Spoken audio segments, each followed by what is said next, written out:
దేవుని పరిశుద్ధ నామానికి మహిమ కలుగును గాక. హెబ్రీ పత్రిక 12వ అధ్యాయము 3వ వచనంలో వ్రాయబడిన ఒక మాటను అందరం కలిసి చదువుకుందాం. హెబ్రీ పత్రిక 12వ అధ్యాయం 3వ వచనం. మీరు అలసట పడకయు మీ ప్రాణములు విసుగకయు ఉండునట్లు పాపాత్ములు తనకు వ్యతిరేకముగా చేసిన తిరస్కారమంతయు ఓర్చుకొనిన ఆయనను తలంచుకొనుడి. చిన్న ప్రార్థన చేసుకుందాం. పరిశుద్ధుడా, ప్రేమ కలిగిన తండ్రి, నీకు స్తోత్రాలు. నీవెంతైనా నమ్మదగిన దేవుడో కనుక వందనాలయ్యా. ఈ రాత్రి కాల సమయంలో నాయన నీ సన్నిధి మాతో ఉంది కనుక స్తోత్రాలు. నీ వాక్యం ద్వారా నీవే మాతో మాట్లాడండి, మమ్మల్ని బలపరచండి, స్థిరపరచండి. నీ చిత్త కేంద్రంలో మా జీవితాలు స్థిరపడినట్లుగా సహాయం చేయండి ప్రభా. శ్రమలలో గుండా వెళ్తున్నప్పుడు నాయన విశ్వాసులంగా ఏ విధమైన ఆలోచన విధానాన్ని మేము కలిగి ఉండాలో, ఎటువంటి వైఖరిని కలిగి ఉండాలో నీ వాక్యం ద్వారా మాతో మాట్లాడి బలపరచమని, అన్నిసిలో చాట మరుగుపరిచి నోటి బురగా వాడుకొనమని యేసు నామమున ప్రార్థిస్తున్నాము తండ్రి, ఆమేన్. శ్రమల గుండా వెళ్తున్నప్పుడు విశ్వాసంగా మన పర్స్పెక్టివ్ ఎలా ఉండాలో గడిచిన 2 దినాలు మనం ధ్యానం చేస్తూ వచ్చాము. దేవుడు మన జీవితాల్లో శ్రమను అనుభవించేది మనల్ని పరిపూర్ణులుగా చేయటానికి అనే విషయం ధ్యానం చేశాము. అలాగే విధేయతను మనకు నేర్పించడానికి దేవుడు శ్రమలు మన జీవితంలో అనుమతిస్తాడని. శ్రమల గుండా వెళ్తున్నప్పుడు ఒక మాట ఎక్కువగా వినపడుతూ ఉంటుంది. ఆ మాట ఏంటంటే, నేను ఓర్చుకోలేకపోతున్నాను. I'm not able to bear this pain, I'm not able to tolerate, I'm not able to stand. ఈ పరిస్థితిలో నేను నిలబడలేకపోతున్నాను, ఈ శ్రమను తట్టుకోలేకపోతున్నాను. గడిచిన వారంలో ఒక సహోదరి మరి చిన్న బిడ్డలతో తన భర్తను కోవిడ్ కారణంగా పోగొట్టుకున్నారు. ఆ సహోదరితో మాట్లాడుతున్నప్పుడు ఆమె బాధ, ఆమె వేదన, ఆమె కన్నీళ్లు నిజంగా ఫోన్లో వింటున్నప్పుడు నా హృదయం ద్రవించిపోయిందండి. ఆమె కొరకు దేవుని సన్నిధిలో మరి నేను కూడా ఆ ఫోన్లోనే కన్నీరు కారుస్తూ ఆమె కొరకు ప్రార్థన చేశాను. నిజానికి ఎలా ఓదార్చాలో కూడా నాకు అర్థం కాలేదు. ఎందుకంటే ఆమె ఉన్న నిస్సహాయ పరిస్థితిలో తనకున్న ఒకే ఒక ఆధారము తన భర్తను కోల్పోయి తల్లిదండ్రులు లేని స్థితిలో ఉన్న ఆ సహోదరి నిజంగా ఏడుస్తుంటే ఆమె దుఃఖానికి నిజంగా ఆనకట్ట వేయలేమేమో అని అనిపించింది. తట్టుకోలేని పరిస్థితి, ఓర్చుకోవడానికి కూడా శక్తి లేదు అనే పరిస్థితి. కానీ దేవుని వాక్యంలో శ్రమల గుండా వెళ్తున్నప్పుడు మనం ఏం చేయాలో స్పష్టంగా హెబ్రీ పత్రిక 12వ అధ్యాయము 1వ వచనం మనందరికీ తెలుసు. విశ్వాసమునకు కర్త దాన్ని కొనసాగించు వాడైన యేసు వైపు చూడాలి అనే మాట హెబ్రీ పత్రిక 12వ అధ్యాయంలో 1వ వచనంలో మనం చూస్తే, 3వ వచనంలో ఆఖరు మాట ఓర్చుకొనిన ఆయనను తలంచుకొనుడి. ఓర్చుకోలేకపోతున్నావా నువ్వు?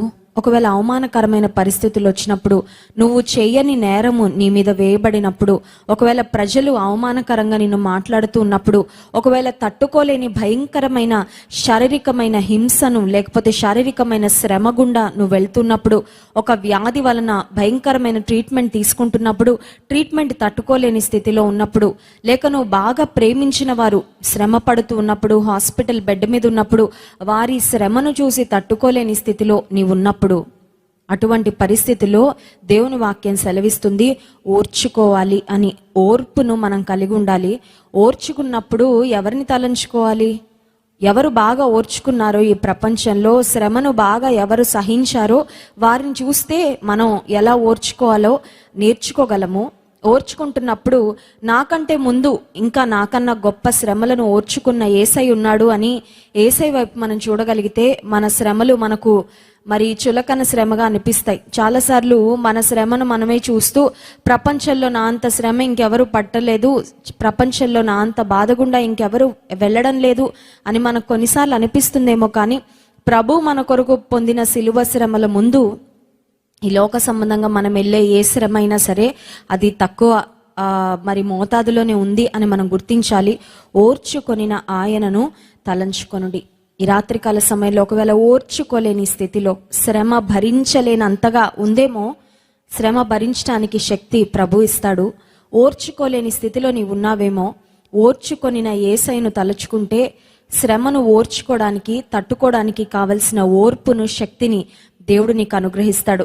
యాకోబు పత్రిక 1వ అధ్యాయంలో కూడా మనం చూసినట్లయితే 2వ వచనం నుండి చదువుతాను. నా సహోదరులారా, మీ విశ్వాసమునకు కలుగు పరీక్ష ఓర్పును పుట్టించునని ఎరిగి మీరు నానా విధములైన శోధనలో పడినప్పుడు అది మహానందమని ఎంచుకొనుడి. మీరు సంపూర్ణులను అనునాంగులను ఏ విషయములనైనను కొదువలేని వారిని ఉండునట్లు ఓర్పు తన క్రియను కొనసాగింపనీయుడి.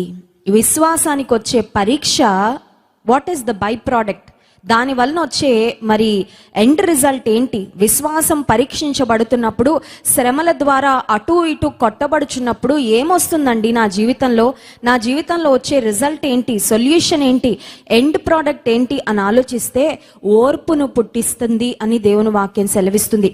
నీ విశ్వాసానికి కలిగే ప్రతి పరీక్ష నీలో ఓర్పును పుట్టిస్తుంది అని ఎరిగి శ్రమలను మహానందమని ఎంచుకొనుడి అని వాక్యంలో వ్రాయబడిన. శ్రమలు ఎవ్వరు కోరుకోరు. శ్రమలు వస్తే త్వరగా వెళ్ళిపోవాలి అని ఆశపడతాం. శ్రమలో కనీసం ముఖంలో చిరునవ్వు కూడా ఉండదు. నవ్వాలని ప్రయత్నం చేసినా అదొక ప్లాస్టిక్ స్మైల్ పెట్టుకోగలమేమో, కానీ శ్రమల గుండా వెళ్తున్నప్పుడు హృదయపూర్వకంగా ఖచ్చితంగా మనం నవ్వలేము. కనీసం మనుషుల కోసం కూడా నవ్వలేము. కానీ దేవుని వాక్యం సెలవిస్తుంది, శ్రమల ద్వారా శోధనల ద్వారా నీ వెళ్తున్నప్పుడు మహానందమని ఎంచుకొనుడి. ఎందుకంటే శ్రమల ద్వారా మీరు పరిపూర్ణులుగా, సంపూర్ణులుగా, ఏ విషయములో కొదువలేని వారుగా మీరు తయారవుతారు. మిమ్మల్ని దేవుడు శ్రమల ద్వారా, పరీక్షల ద్వారా షేప్ చేస్తాడు, మోల్డ్ చేస్తాడు, సిద్ధపరుస్తాడు, మెరుగుపెడతాడు. మిమ్మల్ని ఆయన స్వారూప్యతలోనికి మారుస్తాడు. అన్నిటికంటే ప్రాముఖ్యంగా మీలో ఓర్పు పుడుతుంది. ఓర్పు తన క్రియను కొనసాగిస్తుంది మీలో. అందుచేత శ్రమలలో గుండా మీరు వెళ్తున్నప్పుడు శ్రమలను మహానందమని ఎంచుకొనుడి అని దేవుని వాక్యం సెలవిస్తుంది. అంత మాత్రమే కాదు, కానీ ఈ రాత్రికాల సమయంలో శ్రమలు ఎందుకు అనే ప్రశ్నకు మరి ఒక సమాధానాన్ని దేవుని వాక్యం నుండి మనం చూద్దాం. Why suffering? చూడండి, శ్రమలు వచ్చినప్పుడు మనకు ఒక క్వశ్చన్ వస్తుంది, ఎందుకు శ్రమ? ఇంకో ప్రశ్న వస్తుంది, నాకెందుకు శ్రమ? అసలు శ్రమలు ఎందుకున్నాయి? శ్రమలు లేని ప్రపంచం ఉంటే బాగుండు కదా అనే ఒక ఆలోచన వస్తుంది. ఆ తర్వాత మనకు వచ్చే ఆలోచన ఏంటంటే, శ్రమలు ఉంటే ఉండని, కానీ నేనెందుకు శ్రమ పడాలి, నాకెందుకు వస్తుంది శ్రమ అని. శ్రమలు దేవుడు మన జీవితంలో అనుమతించడంలో చాలా కారణాలు ఉన్నాయి. ఆ కారణాలు ఒక్కొక్కటి మనం అన్వేషించుకుంటూ అధ్యయనం చేసుకుంటూ వస్తున్నాం. ఈరోజు రాత్రి మన జీవితంలో దేవుడు శ్రమలు ఎందుకు అనుమతిస్తాడో దానికి ఒక కారణాన్ని మనం చూద్దాం. 5వ వచనం చూడండి, హెబ్రీ పత్రిక 12వ అధ్యాయము 5వ వచనం. నా కుమారుడా, ప్రభువు చేయు శిక్షను తృణీకరించకుము, ఆయన నిన్ను గద్దించినప్పుడు విసుకకుము. ప్రభువు తాను ప్రేమించు వానిని శిక్షించి తాను స్వీకరించు ప్రతి కుమారుని దండించును. Chastening of the Lord and scorching అనే 2 మాటలు ఇంగ్లీష్లో చూస్తున్నాము. ప్రభువు చేయు శిక్ష అనుంది. దీన్ని ఇంకో మాటలో చెప్పాలంటే we can replace it with the word శిక్షణ. శిక్షణ అంటే డిసిప్లిన్, శిక్ష అంటే పనిష్మెంట్, శిక్షణ అంటే డిసిప్లిన్. శిక్ష దేవుడు ఎందుకు అనుమతిస్తాడంటే శిక్షణ కొరకు, మనల్ని క్రమపరచుట కొరకు, మనల్ని ట్రాక్లో పెట్టడం కొరకు, మనలో ఆధ్యాత్మికమైన దైవభక్తిని పెంపొందించుట కొరకు. లోకం వైపు చూడడం మానేసి ఆయన వైపు చూచినట్లుగా మన జీవితాలను కొన్నిసార్లు దేవుడు శిక్షణ చేస్తూ ఉంటాడు. శిక్షణలో భాగంగా శిక్షను మన జీవితంలో అనుమతిస్తూ ఉంటాడు. శిక్షణ దేవుడు అనుమతించాడంటే డస్ గాడ్ హేట్ మీ? దేవునికి నేనంటే ఇష్టం లేదా? కొన్నిసార్లు మా పిల్లలను నేను కొట్టిన తర్వాత నేను దగ్గరికి తీసుకొని చెప్తాను, ఏమనంటే, మిమ్మల్ని కొట్టింది నాకు మీరంటే కోపం అని కాదు. I don't discipline you because I hate you. I am disciplining you because I love you అనే మాట మా పిల్లలకి చాలాసార్లు నేను కన్వే చేస్తూ ఉంటాను. ఎందుకంటే కొన్నిసార్లు పిల్లలకి బహుశా తల్లో తండ్రో దండించినప్పుడు మా తల్లికి మేమంటే ఇష్టం ఉండదు. మా తల్లి మాకు ఒక ప్రధాన శత్రువు అన్నట్లుగా పిల్లలు చూడకూడదు. ఎందుకంటే ఒక తల్లి తండ్రి బిడ్డలను డిసిప్లిన్ చేసినప్పుడు వారి యొక్క ఇంటెన్షన్ ఆ పిల్లలు క్రమపరచబడాలి, ఉన్నతమైన స్థితికి రావాలి, వారిలో ఉన్న మరి కనపడకూడని లక్షణాలు ఏమన్నా ఉంటే అవన్నీ పోవాలి, వారు మంచిగా అవ్వాలి, మెరుగుపరచబడాలి, షైన్ అవ్వాలన్న ఆశతోనే శిక్షణ చేస్తాం తప్ప తల్లిదండ్రులు ఎవరు పిల్లలను కొట్టినప్పుడు చంపాలని కొట్టరు కదండి. మా కజిన్ ఒక అబ్బాయి ఉండేవాడు, చిన్న బాబుగా ఉన్నప్పుడు వాళ్ళ మమ్మీ కొట్టడానికి వెళ్తుంటే తన చేతిలో ఉన్న ఒక బ్రహ్మాస్త్రం ఏంటంటే, వాళ్ళ మమ్మీ స్టిక్ ఎత్తగానే, స్కేల్ ఎత్తగానే, నన్ను చంపడానికి వస్తున్నావా అని అడిగేవాడంట వాళ్ళ మమ్మీని. చంపడానికి వస్తున్నావా అనే ఆ డైలాగ్కి మరి మా అత్త వెంటనే ఆ స్టిక్ తీసి పక్కన పడేసి వెంటనే వాడిని ఎత్తుకొని మళ్ళీ మరి నార్మల్గా అయిపోయేవారట. చూడండి, కొన్నిసార్లు పిల్లల యొక్క ఆలోచన విధానం ఎలా ఉంటుందంటే, బహుశా చంపడానికో లేకపోతే ఇబ్బంది పెట్టడానికో, మనమంటే ఇష్టం లేక దేవుడు మనల్ని బాధించాలని, వేధించాలని, మనం ఏడుస్తుంటే చూడాలని ఆయన అటువంటి మనస్తత్వం కలిగిన ఒక విలన్ కాదండి. దేవుడు ఎప్పుడు నీ మంచినే, నీ క్షేమాన్నే కోరుకుంటాడు. నువ్వు సంతోషంగా ఉంటే ఆయన ఆనందిస్తాడు. నీ జీవితంలో నువ్వు మరి సుఖ సంతోషాలతో, అలాగే సమాధానంతో, నువ్వు సమృద్ధితో బ్రతకాలని దేవుడు కోరుకుంటాడు తప్ప ఎప్పుడు నీకు కష్టము, నష్టము, కన్నీళ్లు, వేదన రావాలని ఇంటెన్షనల్గా ఎప్పుడు ఏది చేయడు. But if intentionally God is allowing suffering, maybe this is the reason. ఒకవేళ దేవుడు మరి తనకు తెలిసే నీ జీవితంలో శ్రమను అనుమతించాడంటే నిన్ను శిక్షణ చేయడానికి, నీ మీద ప్రేమ ఉంది కాబట్టే నిన్ను ఆయన దండించుట ద్వారా, శిక్షించుట ద్వారా నిన్ను క్రమపరచాలని, నిన్ను ఆధ్యాత్మికంగా స్థిరపరచాలని. ఎక్కడైనా వంకర మార్గాల్లో వెళ్తుంటే, వంకర నడతలు ఏమైనా ఉంటే, వంకర చూపులు ఏమైనా ఉంటే వాటిని సరిచేయడానికి దేవుడు శిక్షణ ఇస్తున్నాడు తప్ప ఆయన నిన్ను ద్వేషించి మాత్రం ఖచ్చితంగా కాదు. తండ్రి ప్రభువు తాను ప్రేమించు వానిని శిక్షించి తాను స్వీకరించు ప్రతి కుమారుని దండించును. దేవుడు నిన్ను ప్రేమించే శిక్షిస్తున్నాడు అని దయచేసి గుర్తించు.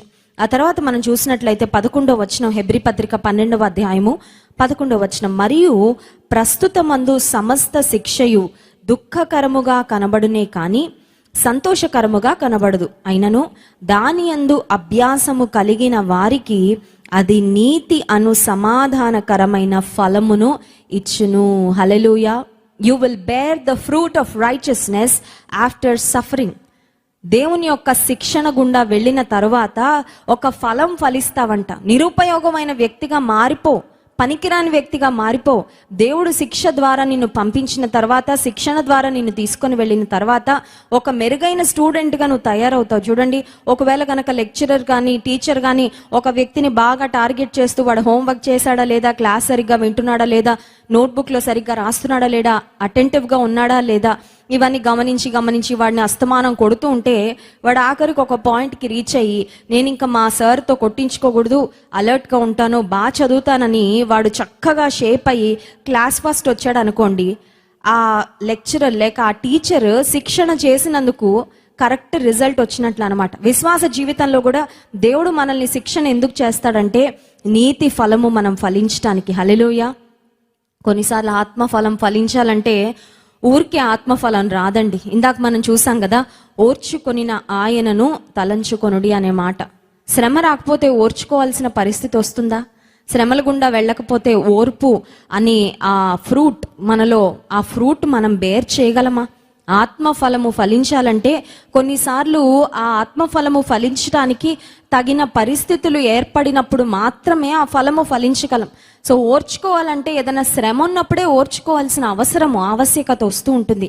సో ఇక్కడ కూడా మనం చూసినట్లయితే దేవుడు మన జీవితంలో శ్రమను, సమస్త శిక్షయు దుఃఖకరముగా కనబడును. When you go through discipline, chastening of the Lord, దేవుని యొక్క శిక్షణ గుండా వెళ్తున్నప్పుడు ఇబ్బందికరంగా, దుఃఖకరంగా ఉంటుంది. యేసు ప్రభు యొక్క స్కూల్లో నన్ను కాకుండా ఇంకెవరైనా చేర్చుకోవచ్చు కదా, నాకు ఇష్టం లేదు. చూడండి, హాస్టల్కి వెళ్ళిన తర్వాత పిల్లలు ఏం ఏడుస్తారో, నాకు ఇష్టం లేదు, ఇక్కడ నేను హాస్టల్లో ఉండను, ఇక్కడ నాకు కంఫర్టబుల్గా లేదు, ఎప్పుడు కావాలంటే అప్పుడు పడుకోవడానికి ఉండదు, ఏది కావాలంటే అది తినడానికి ఉండదు, ఎలా కావాలంటే అలా ఉండడానికి ఉండదు, స్టడీ అవర్స్ ఉంటాయి, లేకపోతే డిసిప్లిన్ ఉంటుంది, వాళ్ళు పెట్టిన ఫుడ్డే తినాలి, సరిగ్గా నిద్రపోవడానికి ఉండదని కొన్నిసార్లు హాస్టల్లో వేసినప్పుడు పిల్లలు ఇబ్బంది పడి ఏడుస్తూ ఉంటారు, ఇంటికి వచ్చేస్తామంటారు. కొంతమంది గోడలు దూకి కూడా ఇంటికి వెళ్ళాలని ప్రయత్నం చేసే యవనస్తులు చాలామంది ఉంటారు. కొన్నిసార్లు దేవుని బడిలో మనం చేరినప్పుడు, దేవుడి శిక్షణ గుండా మనల్ని తీసుకుని వెళ్తున్నప్పుడు మనకు ఇబ్బందికరంగా ఉంటుంది, కష్టంగా ఉంటుంది. ఇనీషియల్గా అమ్మో నా వల్ల కాదు, నేను తట్టుకోలేను, నాట్ మీ, సంబడి ఎల్స్, ఇంకెవరైనా చూసుకో ప్రభా, ఈ శిక్షణ నాకైతే వద్దు అని అనిపిస్తుంది. కానీ ట్రైనింగ్ గుండా వెళ్ళిన తరువాత నీతి అను సమాధానకరమైన ఫలము ఫలిస్తాము. ఆ తర్వాత మనం చూసినట్లయితే 10వ వచనం చూడండి, వారు కొన్ని దినముల మట్టుకు తమకిష్టము వచ్చినట్లు మనల్ని శిక్షించిరి గాని మనము తన పరిశుద్ధతలో పాలు పొందవలెనని మన మేలు కొరకే ఆయన శిక్షించుచున్నాడు. హల్లెలూయా.